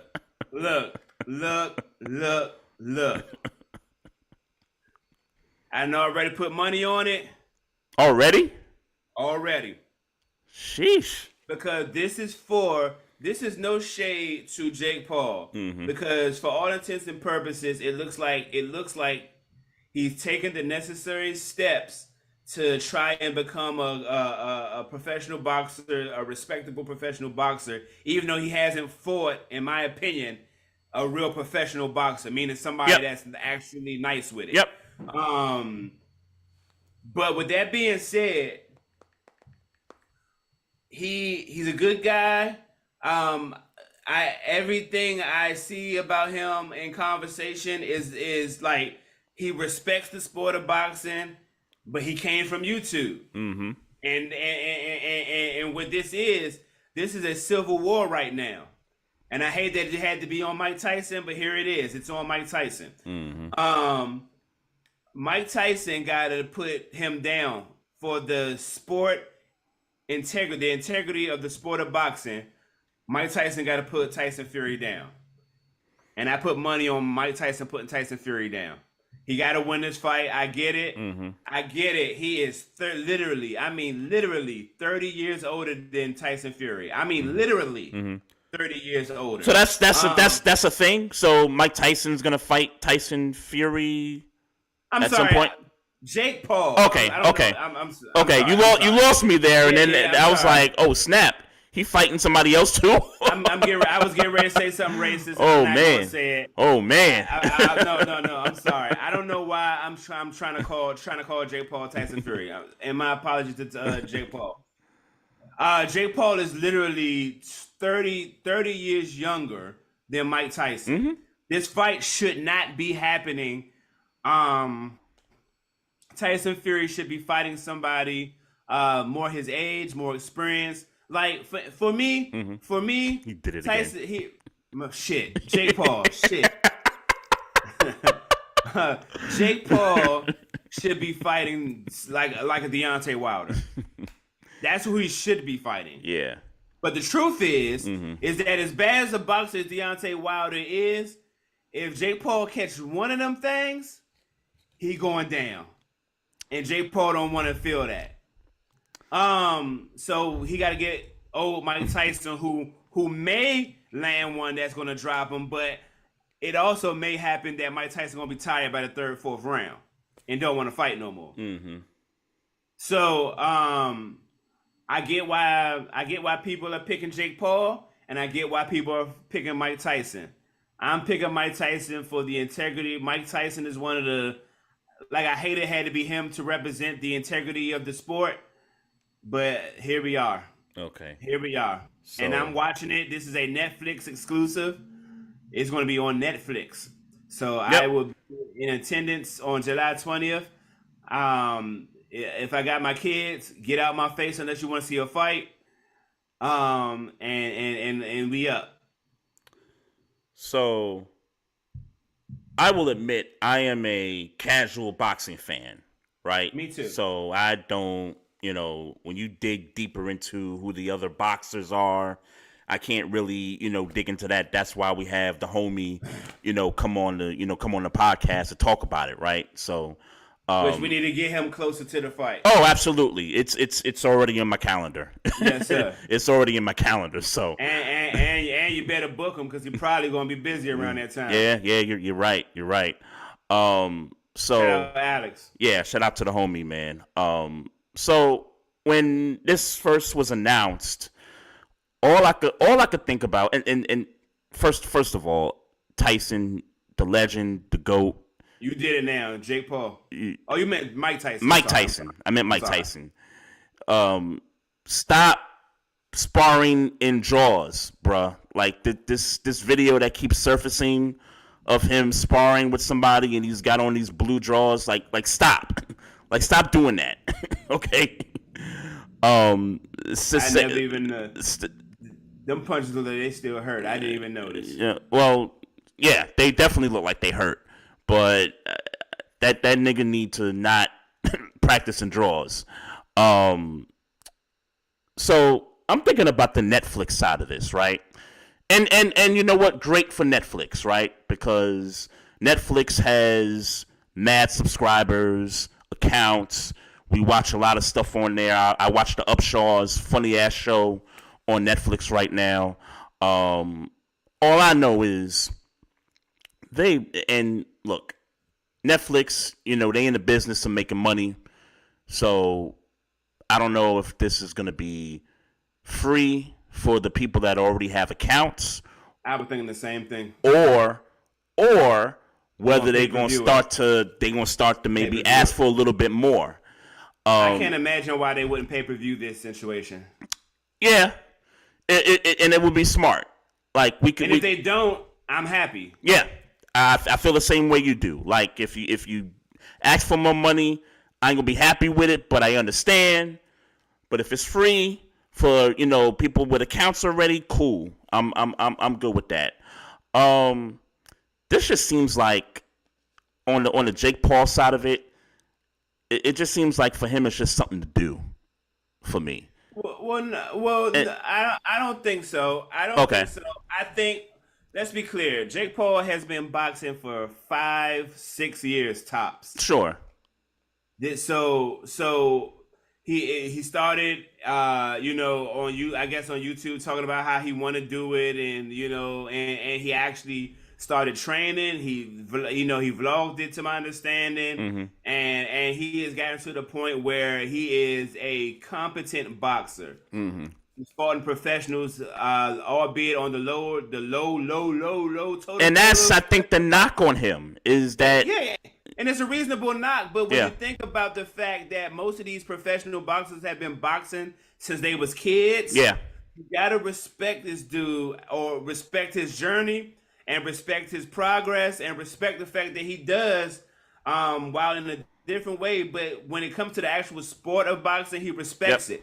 I don't want him to win because I don't want Kai Cenat thinking he can start training for boxing and become a boxer. I'm doing this for this. I don't want bloggers, YouTubers to get here and think, "Ooh, well, Jake Paul did it, so I can do it." And because he's a popular YouTuber, and that's they start getting fights they shouldn't be getting because of their name, and not because of their boxing prowess and their name. So that's my thing. So, question for you. Opinion: Tyson losing this fight or Jake Paul losing this fight, which loss hurts the legacy more? Or maybe not say hurts the legacy, but which loss? Which one hurts the most? Which one would hurt the most? Jake Paul still. Look, Tyson. Mike Tyson. Mike Tyson is 60 years old. There ain't nothing you're gonna do to his legacy at this point. This ain't even a professional. Well, we don't know yet, but I'm pretty sure this is not gonna be a professional fight. You know what I'm saying? I don't think Mike Tyson is about to try to fight 12 rounds. You know what I'm saying? Right. I doubt that this is longer than 8 rounds. My guess is 6. I might go 4, bro. I ain't gonna front. No, I'm talking about the actually how many. Oh, you're saying instead of a traditional 12, they might shorten it to 6. I got you. This is not going to be a professional fight. This is going to be a 6-round fight at best. That's probably going to be interesting for about 3. Gotcha. Okay. You know what I'm saying? So, but I'm here. Will there be undercards to this thing? I don't know. To be announced. I don't know. I'm here for it, but I think it would help Jake Paul. Yeah, I think it would help Jake Paul that if he, I don't know how much he in charge of this fight he is, or how much his company is sponsoring this fight, but it would help his cause if he actually got professional boxers in these undercards. Yeah, I'm with you, man. Like, stop trying to turn boxing into wrestling. That's my message. Stop trying to turn boxing into wrestling. He would have the most to lose, and really, he would have the most to gain too. If he wins, he has the most to gain here. For Tyson, this is just nostalgia. I guess from a fan perspective, this is just nostalgia, really. You know what? Based on the amount of, I haven't heard a whole bunch of talk from Tyson's side, but I've seen Jake Paul, telling his father, he gonna fight Tyson, and how excited they were. It would seem to me that behind closed doors, Jake Paul and Mike Tyson talked about this and said, "Hey, this would be good for the sport." And I think Jake Paul, this is me speculating, obviously, had to do a lot of convincing to Mike Tyson to say, "Hey, do me this solid. Mike Yeah. Tyson has no incentive unless he needed money, and I doubt that because he got a Wee Farm ranch. I'm sorry, out in Denver that, to my understanding, is making a lot of money. Oh nah, he good. He good. Yeah, I don't think he's hurting for money. He good. So He's still I doing that think podcast too, right? Yeah, but yeah. Well, not, I haven't seen it as much recently though. But I think this is good for. I think Jake Paul had to do a lot of convincing to get Mike Tyson to really do this. Yeah. Ratings wise, I think this could be one of the biggest fights rating wise. Yeah, I for think, sure. yeah. I mean, look, I think. Jake Paul got the YouTube community on Smash. Mike Tyson has the majority of boxing purists on Smash. Yeah.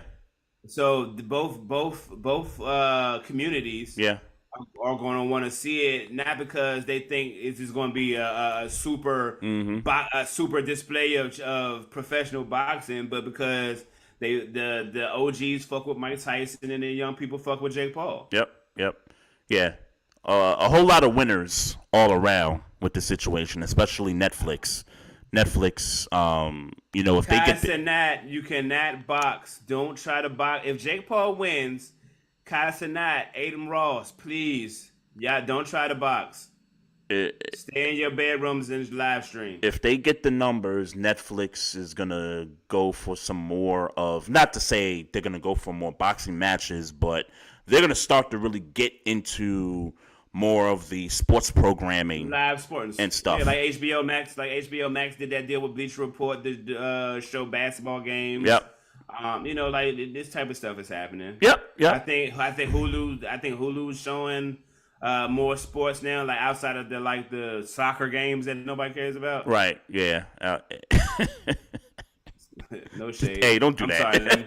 Soccer games I don't care about. I'm sorry. You're right. Don't do You're that.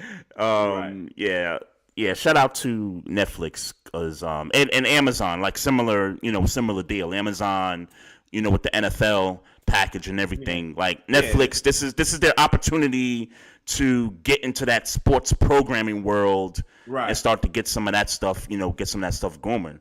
The UFL is starting up in a few weeks too. Like that could be something that Netflix could, possibly get into. We'll see what the deals with the current networks are, but this will be huge for Netflix, to get this fight and get these numbers. For sure. So Sunday afternoon, right? So my son had a soccer game, came home. His team won, by the way, 5-4. I get home and I'm on Twitter and I'm scrolling through and I see LSU and South Carolina, women's SEC tournament championship game on. People are talking about it. And I was like, oh, snap. They've been talking about the women's game and stuff. This was a game particularly that I did want to at least, check out. And I forgot that it was coming on Sunday afternoon. So I said, you know what? It's about 5 minutes left. I'll go check out, the last 5 minutes of the game, right? Mm-hmm. So cutting to the game, and they stopped the game because, they were scuffling or whatever. So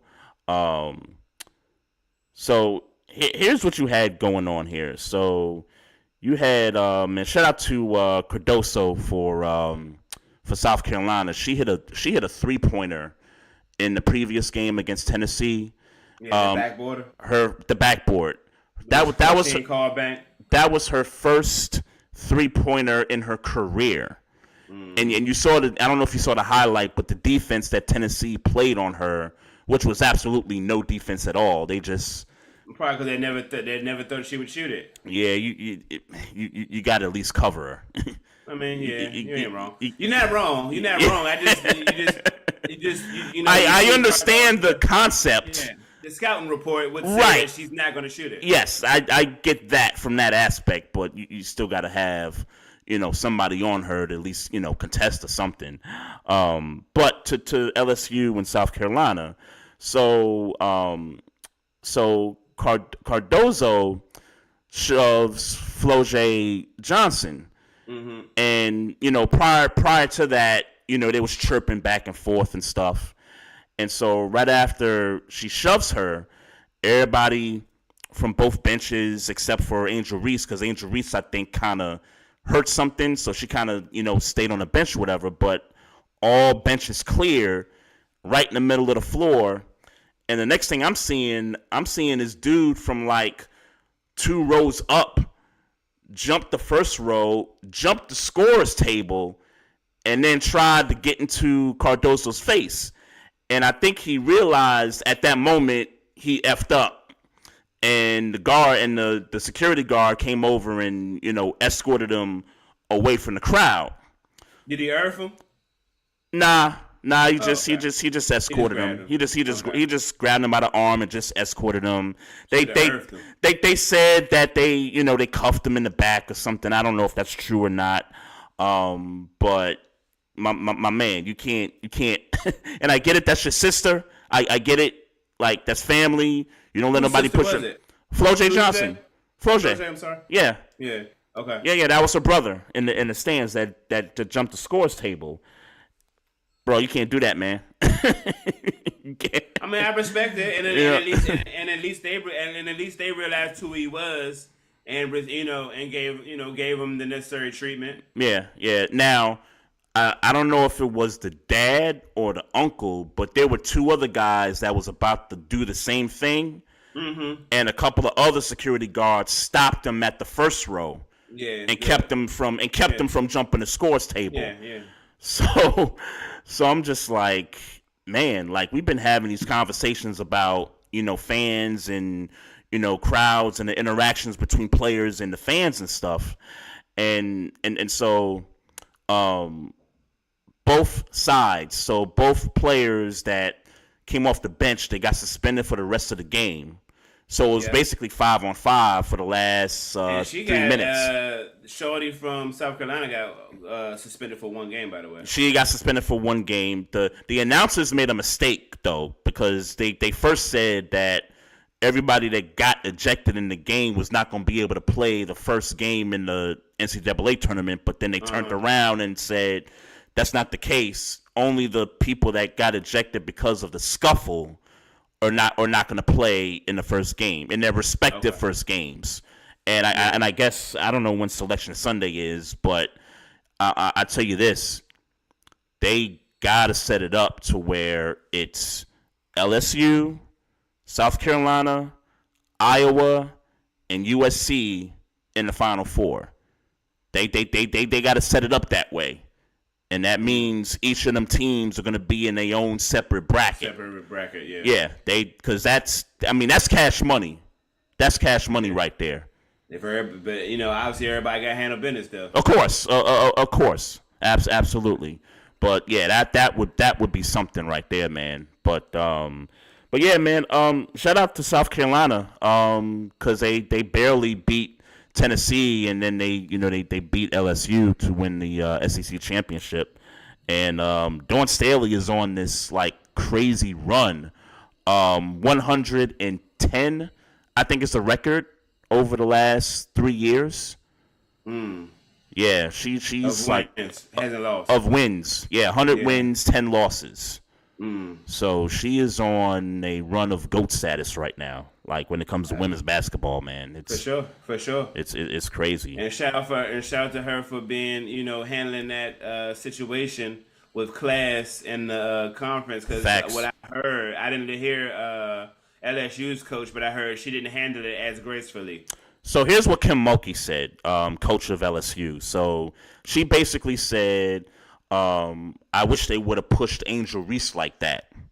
That was her words. And honestly, Angel Reese had nothing to do with this. Angel Reese was on the bench when y'all was, getting into the scuffle in midcourt.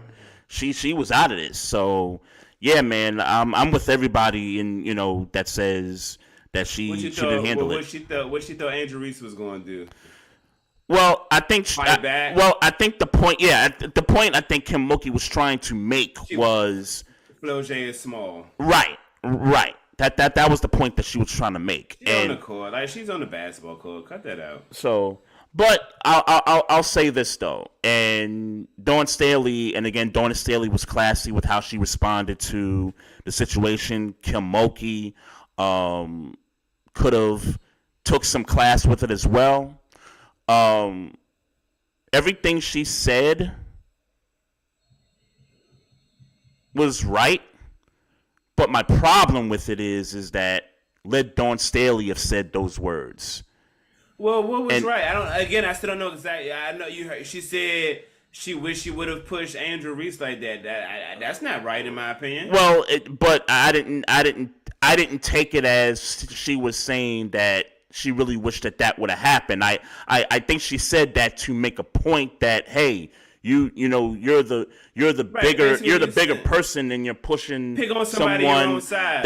Right. But the message should have been, don't pick on nobody, because you're not supposed to do it. Yeah, facts. No. And again, it's not like these are adults, and I mean I get that they are adults, but like the idea of college is that you're still coaching kids. Sure. You're still teaching. Right.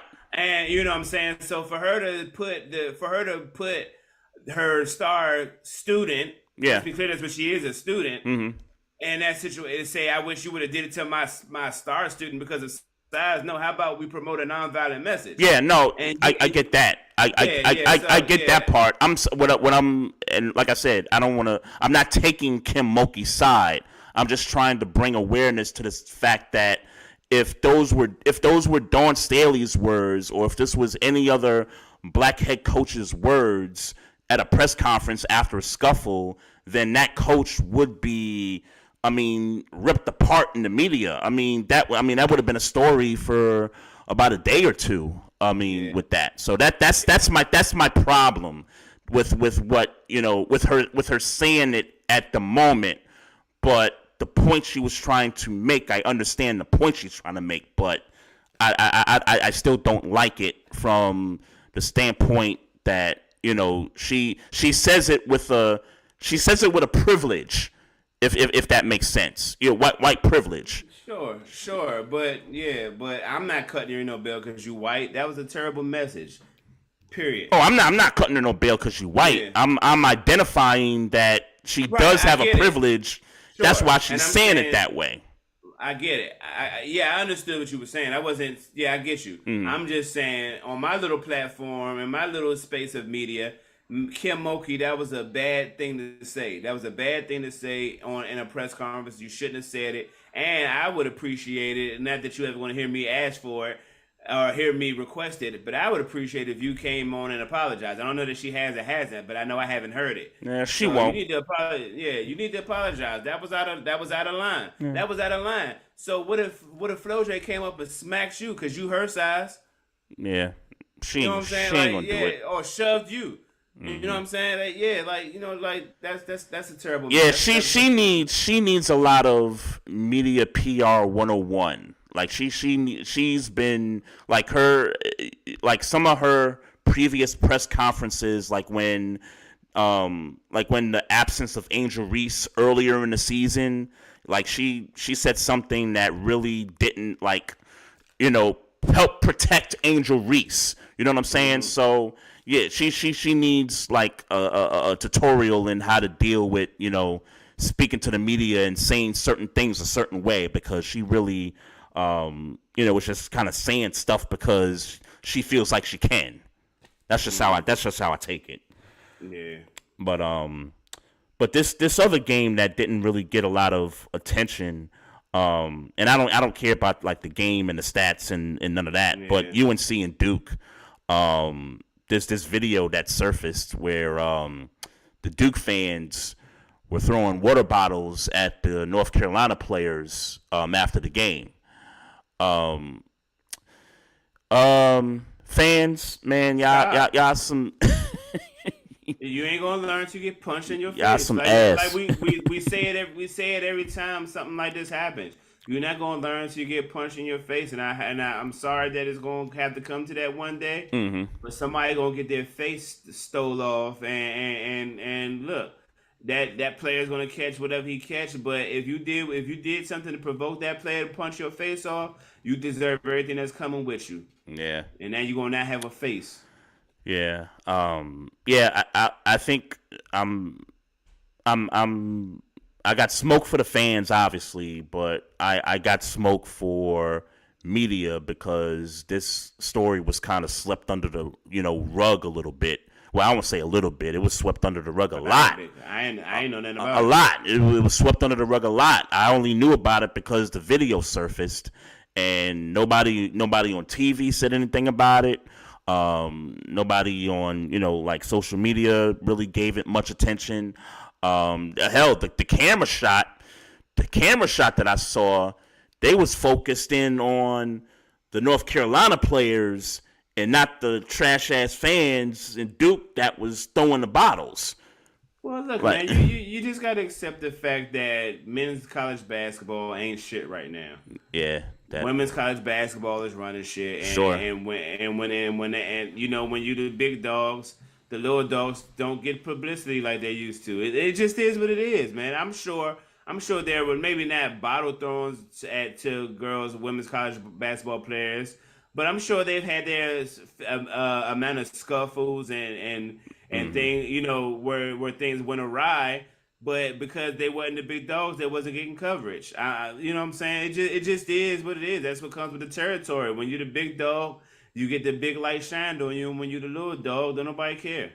That's interesting to say about a Duke North Carolina matchup, but I feel you. But I feel you. And because here's the thing, it's not just about Duke versus North Carolina. It's about the entire sport. Mm-hmm. The entire sport is like, look, there's a chick from Iowa that is lighting shit up. Mm-hmm. There's a chick in USC that's lighting shit up. Like, don't nobody care about. Again, yeah.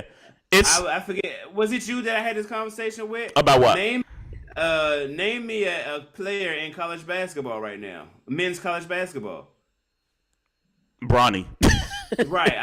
That's the only name that keeps coming up. That's the only name that keeps coming up. Bronny. And I've already said they got these mock drafts out there saying he's not a first rounder. So, but I can name some women players in college. None of these niggas in men's college basketball right now. I could name you some women in college basketball right now. I'll be honest with you, bro. I may be tuning into the women's tournament more than the men's this year. I think everybody's going to be tuning into the women's tournament more than the men's. I think everybody is. Yeah. Like it's real, man. This is real, and this is great. This is great, man. It's cool. Yeah, like look, you gotta when you get this type of talent.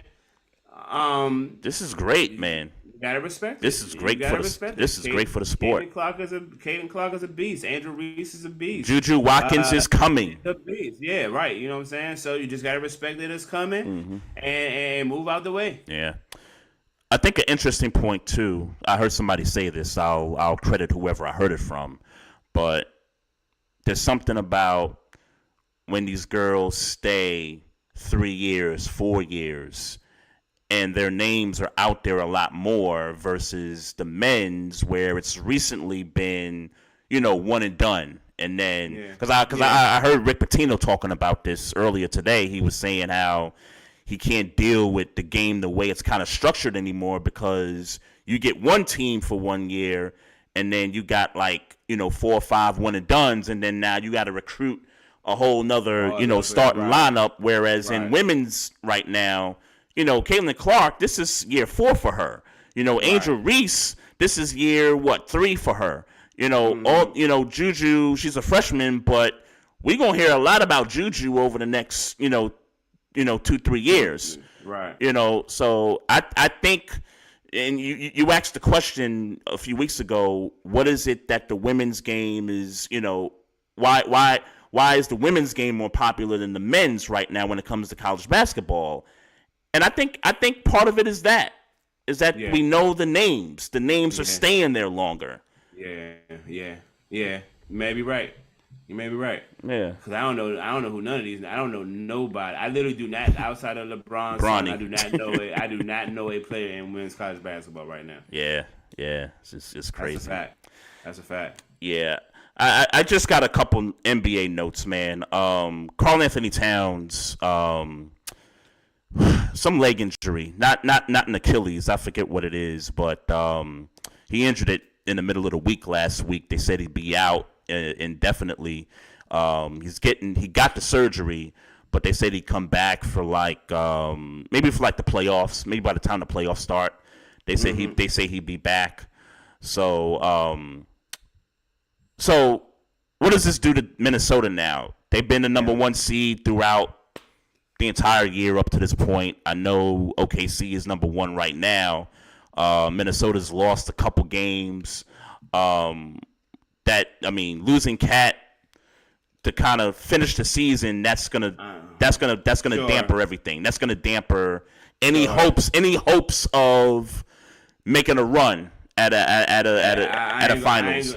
I ain't gonna hold you. Don't make me get into a deep dive yet. I have not watched no Timberwolves basketball. Mm-hmm. I have not watched no Timberwolves basketball. But while we on the NBA, Wizards on a 2-game win streak. Hello. I thought you didn't want to talk about that. I was gonna bring it up.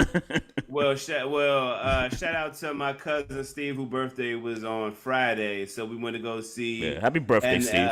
An exciting game where the Washington Wizards pulled it out against the Charlotte Hornets. To get our 10th win. I wish I would have known that D was in the building because I would have tried to reach out to her. I did see that. Yeah. Yeah, I didn't know until you said something. I didn't see your tweet until I got home. Mm-hmm.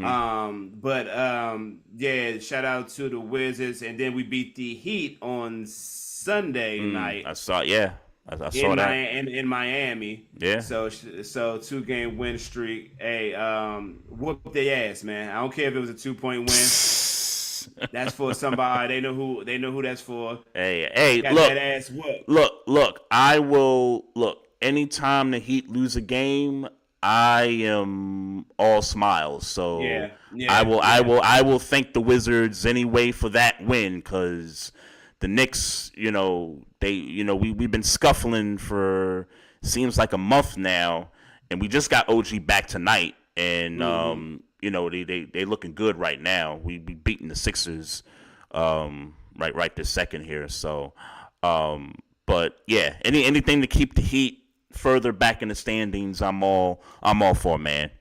Yeah, I'll thank the Wizards for that, for partaking in holding the Heat back.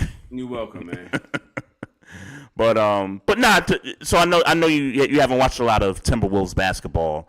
I have been of the notion, and I'll lump in Oklahoma City in this conversation too, because they've kind of been the two teams at the top of the standings in the West for majority of the season. Mm-hmm. I've always had this notion that whether they finish 1 or 2, however you want to flip it, they were always going to be on upset alert in the first round because of who's going to be in that 7-8, whether it's the Warriors, Lakers, even Dallas, the Suns, are in that conversation to be in that bottom part of the West when the playoffs start. Yeah. I've always been of that notion that both those teams were going to be on upset alert in the first question. round. How has Chris Paul been in the Golden State so far? Haven't watched a lot of Warriors games, but he's coming off the bench. That I do know. I haven't really watched a lot to really know how he's been doing. I haven't really watched, but we do know that they did bench Clay a couple weeks ago. That seemed like it worked, for a while there. I don't know if they're still, doing that. That's like Jordan Poole's not starting in Washington, and he does look a little bit. He's still not shooting well, just based on what I saw Friday. But he does seem like a little. He seems like a spark off the bench for sure. Right. I'm glad you brought that up because the game. So I guess it was the Nuggets game. He got benched, and that video of him, making that inbound pass. Mistakenly to the Nuggets, which was a Shaq and a fool moment. Right. I like what he said after the game, basically saying that it's hard transitioning from point guard in Golden State to him being a shooting guard. He's been playing a lot of shooting guard in Washington D.C. for the most part. Yeah. So I give him credit for at least acknowledging that.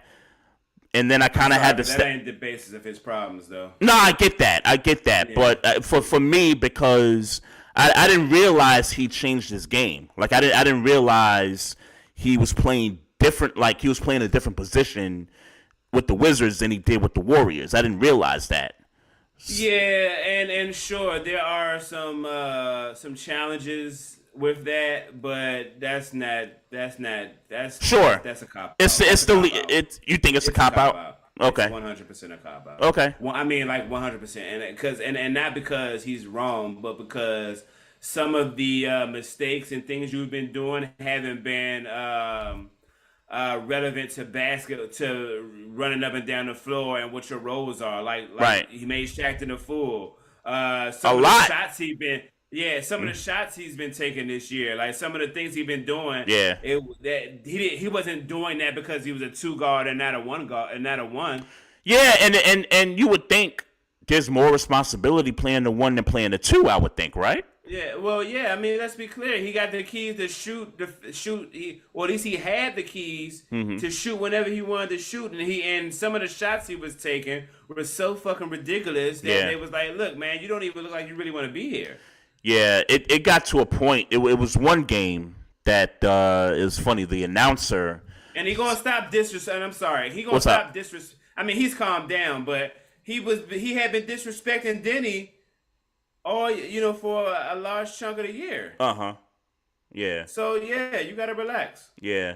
The announcer had to make a point. It was, I forget who y'all played, but it was a game where Jordan Poole dived on the floor for a ball, and the announcer was like, "Hey, don't shoot it from there." Like he was on the floor, and he looked like he was about to shoot it from him sitting on the floor. Yeah. It's bad when the announcer has to make the point to say, "Hey, don't shoot it." Yeah, man. He still got some growing to do. He lucky Denny ain't trying to put hands on him like Draymond did, and I'm not wishing that. I'm just saying he's not doing everything the best way he can do it. Yeah. Nah, I hear you, man. Oh, shout out to Kevin Gray, one of our good friends. What up? Kevin Gray Sports, man, in the YouTube live chat, man. I've been trying to get him on for quite a while now. I know he's doing sports talk radio out in Dallas and stuff. I think he does like not the late night, but like the late evening sports talk slot. So this has been kind of tough, but yeah, man, we definitely need to get him on, man, because he's into a lot more, insight now than he, ever been before. So, appreciate you coming in the chat, man. That's dope. Yes, sir. That's dope, man. Yes, and to everybody in the chats too. Shout out to y'all too. For coming through. Continue to follow us, social media, Instagram at Barbershop Sports Talk Podcast, Twitter at Barbershop SPOR2. Click the like button on the Facebook page. Subscribe to the YouTube channel. If you got questions, comments, you want to email us, barbershopsportstalk1@gmail.com. Write a review on any of these audio platforms, iHeartRadio, Spotify, Google.